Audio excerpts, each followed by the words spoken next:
are entrepreneurs not welcome? Where are consultants helping people to grow better businesses not welcome? Where in the world are employers, people providing jobs and income for the people, where are they not welcome? Where in the world are business professionals not welcome? And the answer is um, nowhere. I mean, you might say, well, Mike, there's this one country. Okay, maybe. But the reality of it is the world needs business. They know they need business. They want business. So business people coming in who aren't wearing I love Jesus t-shirts, but who love Jesus in their heart, carrying Christ, this treasure we have in earthen vessels, to the people, they are welcome pretty much everywhere. This is where business's mission shines. And let me be real clear here. Just we are not talking about the business run with a side of mission or a missionary pretending to be a business person. We're talking about real companies, real job creation, real community transformation, real kingdom impact. And that is welcome anywhere. I remember years ago, we were wanting to start one of our business startup projects in Kyrgyzstan, in Kazakhstan, Central Asia, and we were talking with some village elders in a very rural area, and they listened, they were interested, but they were suspicious, and I would say rightfully so. They could not quite figure out why this group of primarily American business people was interested, why we were interested in starting something in their part of the world. And so they said, well, let us think about it. So we left and we said we'd follow up. Well, what they did, as it turns out immediately, is they went and looked at my company's website. And it is a real company, a real training and development firm known as the Joldos Group, a real company. And they looked at it and they said, okay, this is not just mission. This is not a missionary thing. This is a business, a real business. And they contacted us via email. They said, okay, you're welcome to come in. We checked you out. You are real, and we don't mind having you here. This is what we're talking about here. And this is what works among the unreached.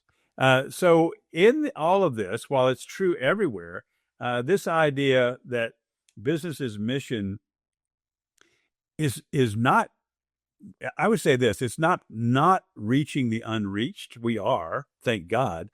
But I think that the emphasis as a percent of the whole, maybe is less than it was in the beginning. In the beginning, business's mission was built around the idea of how do we reach the unreached. In fact, our original mission statement was, we exist to support church planting among the unreached people groups of the 1040 window. That was our mission. And now, and I loved it, and I still feel that way, but I see a lot of people in business's mission, in reach places, and that's great. They should. You can only go where God sends you. You don't go where I send you. Thank the Lord for that. But if they're serving Him in business wherever they are, in the United States, in South America, in Canada, in Western Europe, it doesn't matter. That's doing the will of God is what matters. But I just can't help but wonder if maybe we've lost our emphasis. We've lost our passion for the unreached, and we need the Lord to bring that back to us. And so I would say we need more kingdom-minded professionals, kingdom-minded entrepreneurs, kingdom-minded employees, managers, founders, scalers, technicians, programmers, whatever, wherever they go, wherever God leads them, who are saying things like, Lord, where do you want me to go? And it may be someplace different than you are. I'm not saying it is or isn't, but at least being willing to boldly ask that question. Lord, who is still waiting to hear? And how would you have my company connected to that? Sometimes it is make significant change. Sometimes it's not. Sometimes it's right in front of you. I was with a guy recently in British Columbia, and we agreed to meet after a conference and talk. He was very concerned about his company and how it could impact the unreached. And he was playing around with the idea of starting a company geographically in an unreached people group area, which I would have applauded. I'd love to see that happen, whether it's an extension, it's a factory in another country, or or a regional office. All these different models people are using to get among the unreached.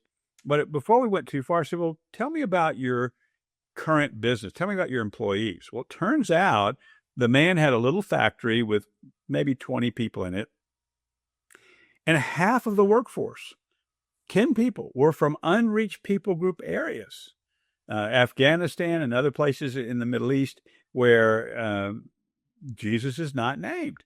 And so I said, well, brother, I'm all for you going overseas. That's fantastic. But you have unreached right there. And he began to open up about a burden to have the Alpha program installed among his employees. People are already coming to faith in Christ. And they were right there. God had brought the unreached to them.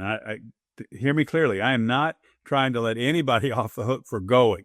If you need to relocate because God is leading you to relocate, to live among the unreached in a geographical area, and there are plenty of those, the 1040 window is still very, very real. If that's what he's leading you to do, then that's what you do, pure and simple. But it may be just your eyes are open. You might realize that he's dropped the unreached right in front of you. I was talking to a young brother in Jakarta, Indonesia, some 20 years ago, and he was trying to figure out how can he find kingdom impact for his company. Now, remember, when you look at Indonesia, it's a huge, huge set of islands. It's I think it's the largest geographical country on the planet. If it's not, it's certainly one of the top 3 or 4. Well over almost 300 million people, the overwhelming majority of which are either tribal animists or Muslim. Very few Christians, and the Christians are, for the most part, sort of gathered in certain cities, certain communities, and trying to reach out. It's a very dangerous place for them. But this guy was in Jakarta, which is a pretty cosmopolitan city, and he was beginning to worry that he wasn't connecting with the unreached. And again, we're talking about his business, and I'm just listening. And I get to the question about, well, tell me about your workforce. He had a furniture factory. And he said, well, I have about 200 employees. And I said, okay, tell me about them. He says, well, they're Sundanese. And I almost fell out of my chair. The Sundanese people group is one of the largest and least reached people groups in the entire study of unreached people groups. And there he was with 200 Sundanese working with him and for him every single day. And I said, you don't need to look any further. The unreached are right there. So God had brought them to him.